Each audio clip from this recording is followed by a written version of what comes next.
Hello friends, नमस्कार। कुछ learners की डिमांड पर मैंने इंग्लिश ग्रामर का एक टॉपिक लिया है, वॉइस। इसी को समझने की थोड़ी कोशिश करते हैं। वॉइस को हिंदी में वाच्य कहते हैं। वॉइस एक टाइप की वर्ब ही है। वर्ब मीन्स एक्शन, जो हम काम करते हैं।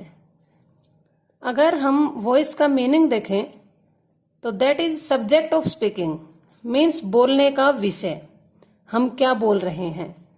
अगर डिक्शनरी के हिसाब से देखें तो वॉइस आवाज को भी कहते हैं। हम कई बार बोलते हैं उसकी वॉइस बहुत अच्छी है, उसकी आवाज बहुत अच्छी है। आवाज को अगर हम कथन लें, कहना, क्या कह रहे हैं, तो हम दो तरीके से अपनी बात को कह सकते हैं।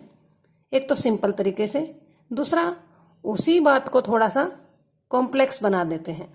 आई ईट एप्पल्स, मैं सेब खाती हूं, तो ये मैंने सिंपल सिंपल कह दिया।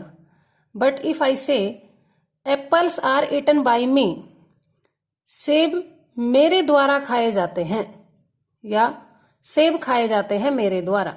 अगर हम सिंपल सेंटेंस की फॉर्मेशन देखें, सबसे पहले subject, then verb and then object. But complex way, सबसे पहले object, then verb, third form and then subject. Students, simple में सब्जेक्ट डूअर भी कहते हैं। डूअर मीन्स करने वाला, कर्ता सबसे पहले आएगा, स्टार्टिंग।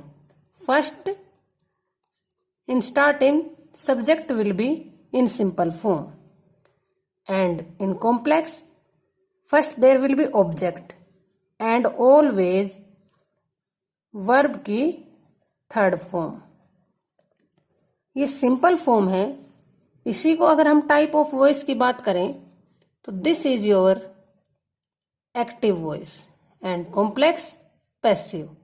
मीन्स अगर काम करने वाला पहले रहे, डूअर पहले रहे, तो एक्टिव वॉइस। और अगर काम करने का प्रभाव किस पर पड़ रहा है, मेरे खाने का प्रभाव किस पर पड़ रहा है, एप्पल्स पर, तो एप्पल्स क्या हो गया, object.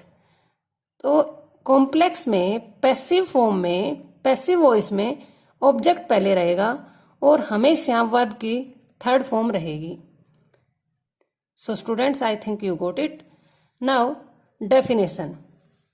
Voice is the quality of verb that indicates whether it dominates on subject or object. Means voice एक वर्ब की टाइप ही है जो ये इंडिकेट करता है कि जो एक्शन वर्ब है वो किस पर प्रभाव डाल रहा है, डोमिनेट्स, किस पर प्रभाव डाल रहा है, सब्जेक्ट डूअर पर और ऑब्जेक्ट कर्म पर।